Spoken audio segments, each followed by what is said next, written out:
হয়ে যায়। আল্লাহর কসম, কারো দ্বারায় মুসলমানদেরকে বিভক্ত করার আর সুযোগ থাকলো না, বন্ধ হয়ে গেল। আর হক্কানি পীর যারা হবে তাদের দায়িত্ব হলো শুধু আল্লাহর মুরিদ বানানো। আর এতে করে যদি 10 লক্ষ এই দেশে পীর থাকে, মুসলমান যদি 100 কোটি থাকে, 10 লক্ষ পীর থাকা সত্ত্বেও 100 কোটি মুসলমান আর 10 লক্ষ পীর সবাই ঐক্যবদ্ধ থাকবে যদি সবাই আল্লাহর মুরিদ বানায়। আর সবাই যদি আল্লাহর মুরিদ হওয়ার কি ইচ্ছাই ঘুরে। বন্ধুগণ, এটা জায়েজ নেই, কাউকে নিজের মুরিদ বানানো জায়েজ নেই। হক্কানি পীর হলো ওই ব্যক্তি যে ব্যক্তি নিজের কাউকে মুরিদ বানায় না, শুধু আল্লাহর মুরিদ বানায়। চিন্তাটা করে দেখেন তো, সব 10 লক্ষ পীর তারা যদি সবাই আল্লাহর মুরিদ বানায় তো মুসলমানরা বিভক্ত থাকতে পারবে? এই যুদ্ধটা হইতো কিসে কিসে যুদ্ধ হয়েছে? অমুক হুজুরের মুরিদ, অমুক হুজুরের মুরিদ, যুদ্ধ লাগে নাই? যদি সবাই আল্লাহর মুরিদ বানাইতো, সবাই মুসলমানরা এক ঐক্যবদ্ধ থাকতো। কেন আমি মুরিদ হইতে চাইলো, আমি কি বললাম যে না, তুমি তো আবার আমাকে তুমি ভণ্ড পীরের কাতারে দাঁড় করিয়ে দিচ্ছ। তাহলে আজকে একটু কারেকশন দিতে চাই, আমরা পীর সম্পর্কে জানতে চাই। আমরা বলতে চাই হক্কানি পীর আর ভণ্ড পীর। হক্কানি পীর আমরাও স্বীকার করি, হক্কানি পীর যদি ওস্তাদ অর্থে হয়, হক্কানি পীর আমরাও স্বীকার করি, কিন্তু হক্কানি পীরের কাজ কি হবে? শুধু আল্লাহর মুরিদ বানানো। এতে যদি 10 লাখ পীর হয়, মুসলমানদের ঐক্যের কোনো ক্ষতি হবে না। হক্কানি পীর যদি 10 লক্ষ হয়, হক্কানি পীরের কাজ কি? শুধু আল্লাহর মুরিদ বানানো। যদি আল্লাহর মুরিদ বানায় তাহলে কি হলো? কাউকে একজনকে নিজের মুরিদ বানাবে না। মক্কা মদিনায় পীরের অভাব নাই, বহুত বড় বড়। মসজিদুল হারামের খতিব কি একজন পীর নয়? ওস্তাদ, ধর্মীয় টিচার নয়? মসজিদে নববীর তারা পিএইচডি ডিগ্রিধারী, প্রত্যেকে পিএইচডি ডিগ্রিধারী, ইসলামের উপরে উচ্চ শিক্ষা গ্রহণকারী, প্রত্যেকেই তারা একজন করে পীর, ওস্তাদ। কিন্তু সবাই কি করে? আল্লাহর মুরিদ বানায়। ফলে দেশের জনগণ কোন মানুষ, ব্যক্তির, কোন শেখ, কোন পীর, কোন মুর্শিদ, কোন আলেম, কোন দরবেশ, কোন মুফতির মুরিদ খুঁজে পাওয়া যাবে না। সবাই আল্লাহর মুরিদ বানায়। আপনারা একটা নমুনা তো আজকে জানলেন, আল্লাহর মুরিদ বানাতে এসেছি।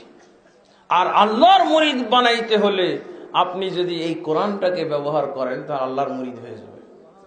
কোরআন দিয়ে আল্লাহর মুরিদ বানাইতে হলে আল্লাহর কোরআন ব্যবহার করতে হবে, আল্লাহর কসম। কিন্তু আমাদের দেশে যারা বিভক্ত করে, তারা আল্লাহর কোরআন ব্যবহার করে না, তারা ওজিফা ব্যবহার করে। এই তুমি আমার মুরিদ হবে, তাহলে আমার ওজিফার এইটা গ্রন্থ, এইটা না পড়লে কিন্তু তুমি আমার মুরিদ থাকতে পারবে না।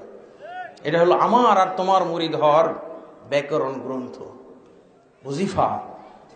আল্লাহর মুরিদ হওয়ার জন্য ওজিফা হলো এটা। হেদায়েত প্রাপ্ত হয়ে যাবেন। ইহদিনাস সিরাতাল মুস্তাকিম। আল্লাহ দোয়া করতে শিখাচ্ছেন প্রথম সূরা, প্রধান সূরা ফাতিহার ভিতরে দোয়া শিখাচ্ছে। ইহদিনাস সিরাতাল মুস্তাকিম সিরাতাল্লাযীনা আন'আমতা আলাইহিম। হে আল্লাহ, তুমি আমাদেরকে সঠিক পথ দেখাও, সঠিক সরল পথ দেখাও। সিরাতাল্লাযীনা আন'আমতা আলাইহিম, ওই লোকদের পথ দেখাও যাদের প্রতি তুমি অনুগ্রহ করেছো। ওই লোকদের পথ দেখাও যাদের প্রতি অনুগ্রহ করেছো। গায়রিল মাগদুবি আলাইহিম ওয়ালাদ-দাল্লিন, ওই ব্যক্তির পথ দেখায় না যারা তোমার ক্রোধ ভাজন হয়েছে। ওয়ালাদ-দাল্লিন, যারা বিভ্রান্ত হয়ে গেছে। আল্লাহ দোয়া শিখালেন, দোয়া আমরা করছি। আর পরের সূরাতে আল্লাহ আমাদেরকে আমাদের দোয়া কবুল করে ব্যবস্থা দিয়ে দিলেন। কবুল করে ব্যবস্থা দিয়ে দিলেন। কি ব্যবস্থাটা? আলিফ লাম মিম যালিকাল কিতাবু লা রাইবা ফীহি। আলিফ লাম মিম যালিকাল কিতাবু লা রাইবা ফীহি হুদাল লিল মুত্তাকিন। আলিফ লাম মিম, এই আয়াতের তাফসীর করা যাবে না, শুধু এই আয়াত তেলাওয়াত করে সওয়াব নিতে হবে, তাফসীর করার কিছু এখানে নাই। আল্লাহু আ'লামু বিমুরাদিহি বিহি। তারপরে যালিকাল কিতাবু, এটি এমন একটি কিতাব, লা রাইবা ফিহি, এর ভিতরে কোনো শক শুবহা নাই, সন্দেহের অবকাশ নাই। হুদাল লিল মুত্তাকিন, মুত্তাকিদের জন্য এটা হলো পথ প্রদর্শক। কোন পথ? যেটা আমরা চেয়েছি।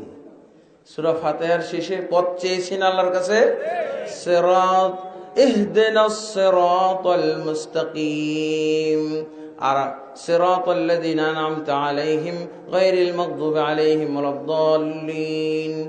আর আল্লাহ কি বলছেন? জবাব দিলেন কোরআনের আয়াতের এই দোয়ার জবাব আল্লাহ পরের সূরাতে, বেশি বিচ্ছিন্নতা আসে নাই, পরের আয়াতেই দিয়ে দিচ্ছেন।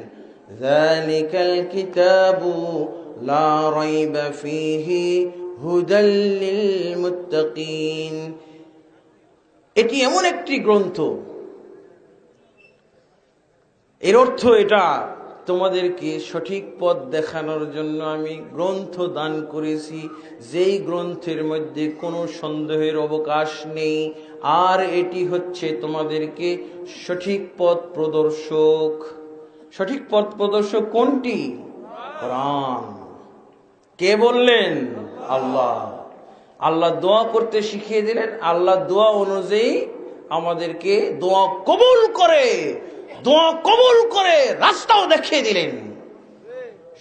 মুত্তাকিদের জন্য পথ প্রদর্শক। কিসের পথ দেখাবে? এই কোরআন আল্লাহর পথ দেখাবে, আল্লাহ পাওয়ার পথ দেখাবে, রসুলকে পাওয়ার, রসুলের আদর্শ পাওয়ার পথ দেখাবে, জান্নাত দেখার পথ, জান্নাতে যাওয়ার পথ দেখাবে। কথাগুলো ঠিক কিনা?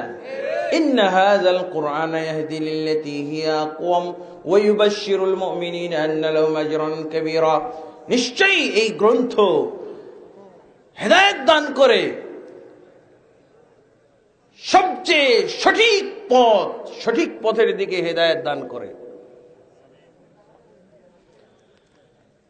আপনারাও একটু দেখে নেন, আমিও একটু দেখি, জামাতবদ্ধভাবে দেখি, দেখা শেষ করে আবার ফিরি নাকি? ইনশাআল্লাহ বোঝা গেছে, সমাপ্ত করে ফেলতে হবে। প্রধান আকর্ষণে এসে গেছেন। আলহামদুলিল্লাহ। সবাই প্রধান আকর্ষণ না ভাই, আলহামদুলিল্লাহ। তো কি বললেন আপনারা? কি এটা দোয়ার জবাব মনে করেন না? দোয়ার জবাব। মুত্তাকিদের জন্য এই কোরআন হলো পথ প্রদর্শক। আপনি বলতে পারেন না যেই পথটা আল্লাহর কাছে চাইলাম ওইটাই এটা, না অন্যটা? এই যে ইহদিনাস সিরাতাল মুস্তাকিম সিরাতাল্লাযিনা আন'আমতা আলাইহিম, যেই পথ আমি সূরা ফাতিহায় চাইলাম, এই কোরআনকে ওই পথ প্রদর্শক না অন্য কোন পথ প্রদর্শক? কিন্তু আমাদেরকে নিয়ে যাওয়া হয়, চলো আল্লাহ পাওয়ার পথ আছে একটা। দেখছেন, আল্লাহর মুরিদ হতে হলে আল্লাহর কোরআন ছাড়া, আল্লাহর কিতাব ছাড়া কোনো উপায় নাই মুসলমানের। আল্লাহ নিজেই বলে দিয়েছেন হুদাল লিল মুত্তাকিন, এটা হলো মুত্তাকিদের জন্য পথ প্রদর্শক। আর আমাদেরকে জান্নাত পাওয়ার জন্য, আর আল্লাহ পাওয়ার জন্য, আর রাসূল পাওয়ার জন্য বলে যে চলো, টিকিট কাটার টাকা নাই, আমি দিয়ে দেব। কোথায় নিয়ে যাচ্ছে আপনাকে? না, আল্লাহ পাওয়ার জন্য নিয়ে যাইতেছে। আল্লাহ পাইয়ে দিবে, কোরআন জান্নাত পাইয়ে দিবে আপনাকে, রাসূল পাইয়ে দিবে, এই জন্য নিয়ে যাচ্ছে বাসে করে। আল্লাহর কসম, ভুল ঠিকানায় নিয়ে যাচ্ছে ওরা। ওই ঠিকানা ভুল, ঠিকানাগুলো একটাও সহি না, বরং আপনাকে দূরে সরিয়ে দিল আল্লাহ থেকে। এই কোরআন বলছে হুদাল লিল মুত্তাকিন, মুত্তাকিদের জন্য পথ প্রদর্শক, সঠিক পথ প্রদর্শক। এটা না বেঠিকটা? ওখানে যে কি নিয়ে আসে? ওজিফার বই নিয়ে আসে। আল্লাহ পাওয়ার জন্য গেল, রসুল পাওয়ার জন্য গেল, জান্নাত পাওয়ার জন্য গেল, আর নিয়ে আসছে কি?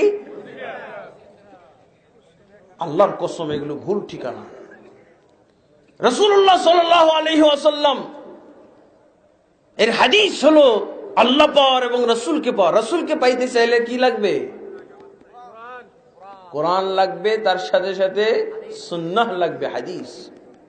রাসূলুল্লাহ সাল্লাল্লাহু আলাইহি সাল্লামের হাদিস গ্রন্থ ইমাম তিরমিজি রাহিমাহুল্লাহ সুনানুত তিরমিজি সংকলন করার পর, আমি এখনই ছেড়ে দেব, সুনানুত তিরমিজি গ্রন্থ, হাদিসের গ্রন্থ সংকলন করার পর উনি স্পষ্ট করে বলে দিয়েছেন, মান কানা ফি বাইতিহি হাযাল কিতাব ফাকান্না ফি বাইতিহি নাবিয়্যুন ইয়াতাকাল্লাম। যেই ব্যক্তির বাড়িতে এই তিরমিজি শরীফ থাকবে, সুনানুত তিরমিজি, জামিউত তিরমিজি এই গ্রন্থটা থাকবে, সেই বাড়িতে, তার বাড়িতে যেন স্বয়ং রাসূলুল্লাহ সাল্লাল্লাহু আলাইহি ওয়াসাল্লাম জীবিত অবস্থায় রয়েছেন, কথা বলছেন। কারণ এই সুনানুত তিরমিজি খুললে কি পাওয়া যায়? কালা রাসূলুল্লাহ সাল্লাল্লাহু আলাইহি ওয়াসাল্লাম, ফাআলা রাসূলুল্লাহ সাল্লাল্লাহু আলাইহি ওয়াসাল্লাম, আকাররা রাসূলুল্লাহ সাল্লাল্লাহু আলাইহি ওয়াসাল্লাম। আবু হুরায়রা রাদিয়াল্লাহু থেকে বর্ণিত, ইবনে ওমর থেকে, ওসমান থেকে বর্ণিত, ইবনে মাসউদ রাদিয়াল্লাহু থেকে বর্ণিত, আল্লাহর রাসূল সাল্লাল্লাহু আলাইহি ওয়াসাল্লাম বলেছেন, আল্লাহর রাসূল সাল্লাল্লাহু আলাইহি ওয়াসাল্লাম করেছেন, আল্লাহর রাসূল সাল্লাল্লাহু আলাইহি ওয়াসাল্লাম স্বীকৃতি দিয়েছেন, অনুমতি দিয়েছেন। সব আল্লাহর রাসূল, সব আল্লাহর রাসূল। এই গ্রন্থ তিরমিজি গ্রন্থটা পড়লে শুধু আল্লাহর রাসূল পাবেন, আর কোরআন যখন পড়বেন তখন শুধু আল্লাহ পাবেন।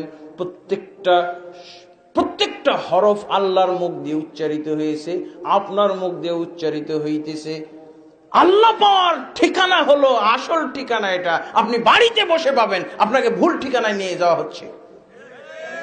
বাসে টিকিট ছিঁড়ে ফেলেন, ওই টিকিট দরকার নাই, আপনাকে বিভ্রান্ত করা হয়, বলা হয় এই যে দেখেন না আপনি এতগুলো বাস, আপনি বাস গণনা করে দেখেন কতগুলো বাস, 500 বাস, ট্রাক, পিকআপ সব চলেছে, আপনি যাবেন না। আর এটা তো জেনতেন বিষয় না, বিশ্বর ব্যাপার, বিশ্ব আশিকে রাসূল সম্মেলন, আপনি যাবেন না। বেচারা বিপদে পড়ে যায়। হ্যাঁ, এত মানুষ যায়, এত লোক যায়, এত টুপিওয়ালা যায়, এত পাঞ্জাবিওয়ালা যায়, এত না মুসল্লি নামাজিরা যায়, আগামী বছর আমিও যাব। বুঝেছেন? মহড়া, ভুল ঠিকানার উপরে মহড়া চলছে, আপনি নিজেকে সংযত রাখতে পারছেন না। আবার দেখবেন অন্য হুজুর আর এক কৌশল অবলম্বন করছে, পতাকা বিছিয়ে দিচ্ছে সারা বাংলাদেশ পতাকার গেট দিয়ে। বুঝেছেন? এত পতাকা আর আছে? গনে দেখেন কত পতাকা, এতগুলো গেট কোথায় পাবেন আপনি ওখানে যাবেন না? বলছে হ্যাঁ আগামী বছর তাহলে আমিও, আগামী বছর। এমন মহড়া, এমন শোডাউন করা হচ্ছে, মহড়া দেখানো হচ্ছে কিসের? আপনি কোরআন আর সুন্নাহ, কোরআন সুন্নাহওয়ালারা এই যে প্যান্ডেলের 1/4 নিয়ে পড়ে থাক। মহড়াওয়ালাদের অবস্থা, ভুল ঠিকানাওয়ালাদের অবস্থা দেখেন, এমন সাজানো গোছানো অবস্থা, আপনি পতাকা দেখেই তো একেবারে বেহুশ অবস্থা, এত গেট, এত খরচ। আমিও আগামী বছর। আর এক দল দেখতেছে, আরে সর্বনাশ, এইদিকে দেখা যায় যে মানুষ আর গরু, ছাগল, উট, দুম্বা সব একাকার হয়ে গেছে, আমিও যাব। বুঝেছেন? এই হলো অবস্থা। মানুষ এখন কোথায় তার হেদায়েত পড়ে রয়েছে, পথ, আল্লাহকে পাওয়ার পথ রয়েছে, রাসূলকে পাওয়ার পথ রয়েছে।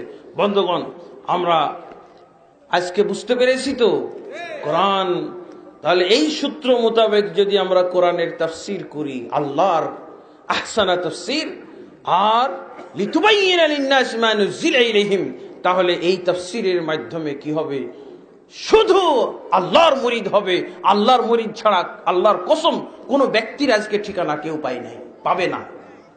সারা বাংলাদেশে যদি এই ওয়াজ হয়, যদি কেউ মুরিদ হয়, এই ওয়াজ মাহফিল থেকে মুরিদ হয়, শুধু আল্লাহর মুরিদ হওয়া ছাড়া কারো উপায় থাকবে না কোনো ব্যক্তির মুরিদ হওয়া, কারো উপায় নাই। এইরকম উপায়হীন করে ফেলতে হবে। এইরকম কোরআন এবং সুন্নাহর ভিতরে ব্যবস্থা দেওয়া হয়েছে আল্লাহর মুরিদ হওয়ার, রাসূলের আদর্শের অনুসারী হওয়ার। আল্লাহ তাবারক ওয়া তাআলা আমাদেরকে কবুল করুন।